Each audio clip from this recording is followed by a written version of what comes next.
Merci Madame Obono. Pour la gauche démocrate et républicaine, Monsieur Gabriel Serville. Merci Madame la Présidente. Monsieur le Ministre, depuis 2002, les conditions de travail des agents de la Direction générale des finances publiques et de la Direction générale des douanes et des droits indirects ne cessent de se dégrader en lien avec des coupes budgétaires fréquentes et des suppressions massives de postes, étiolant le maillage territorial et éloignant toujours plus de citoyens du service public. La RGPP menée entre 2007 et 2012 a causé une saignée dans les effectifs et les moyens de la mission qui, après une période de répit sous l'ancienne majorité, semble repartir de plus belle. Ainsi, dès 2018, 1450 postes nets seront supprimés, alors même que les agents doivent assumer davantage de tâches et de responsabilités.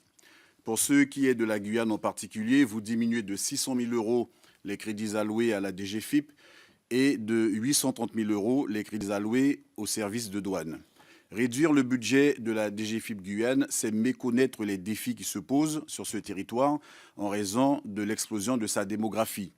C'est également méconnaître la fracture numérique qui y sévit et qui risque de poser de gros soucis en raison du renforcement des relations dématérialisées entre les usagers et les services des finances publiques. Malheureusement, cette dématérialisation mal accompagnée laissera de nombreux citoyens sur le côté. En outre, réduire le budget des douanes, c'est anéantir les efforts déployés sur place pour lutter contre les trafics de stupéfiants qui gangrènent la Guyane et qui ont transformé l'aéroport de Cayenne en plaque tournante majeure de la drogue transitant entre l'Amérique du Sud et l'Europe. Il s'agit là d'une décision compréhensible alors que l'on sait de longue date que les douanes, pour reprendre l'adage, rapportent plus qu'elles ne coûtent. Vous comprendrez, Monsieur le Ministre, que dans ces conditions, il ne sera pas possible, ni à moi, ni à mes collègues du groupe GDR, de vous soutenir sur cette mission budgétaire. Je vous en remercie. Merci beaucoup Monsieur le député. Monsieur le ministre, vous avez la parole pour répondre aux orateurs. Merci. Juste répondre à monsieur le député qui vient de s'exprimer en dernier. Bon, d'abord, je suis un peu étonné de votre remarque, notamment en ce qui concerne le territoire de la Guyane. D'abord sur la DGFiP. En ce qui concerne la DGFiP en Guyane, le travail des agents est extrêmement important. Je les ai rencontrés encore la semaine dernière. Il y a deux enjeux un peu contradictoires. Le premier, c'est que la suppression de la taxe d'habitation dans ce territoire est plus élevée pour les contribuables que la moyenne sur le territoire national.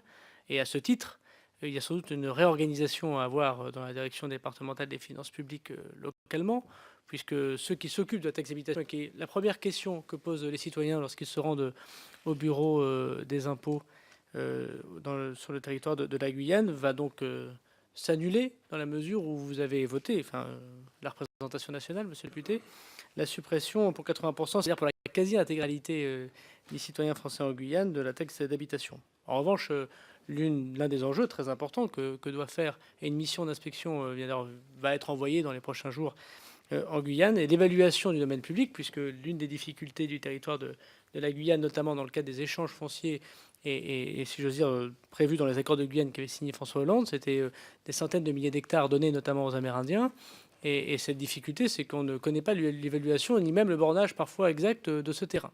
Donc, si vous me le permettez, monsieur le député, sur la direction départementale des finances publiques, je crois que vous êtes assez loin de la réalité des faits, qu'il y a une révolution très importante à mettre en place avec des agents qui, effectivement, font un travail très, très important.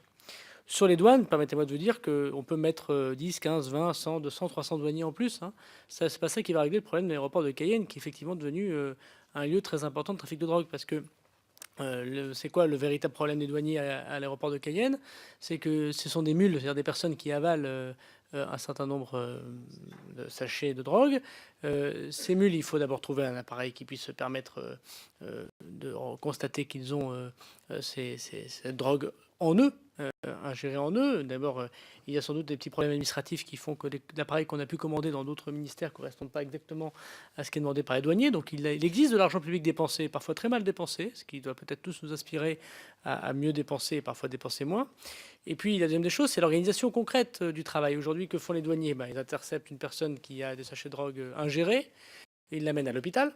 Ils doivent attendre beaucoup d'heures à l'hôpital, et puis ils doivent interpeller, si j'ose dire, leurs collègues gendarmes ou leurs collègues policiers, ainsi que les procureurs de la République, qui pour le coup n'ont pas forcément ni le temps ni les moyens d'intervenir. Et donc on a bloqué 3-4 équivalents temps plein de douaniers pour une personne qui a quelques sachets de drogue dans le ventre. Pendant ce temps-là, il y en a des dizaines qui passent à l'aéroport. Donc on peut rajouter 800 douaniers si vous le souhaitez dès le budget cette année, on n'aura pas réglé le problème.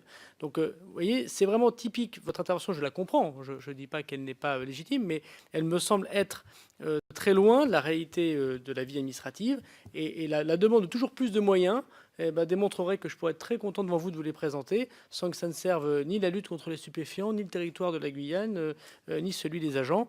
En revanche, il y a sans doute un travail extrêmement important à faire dans le changement des procédures. Chaque élu peut connaître ça.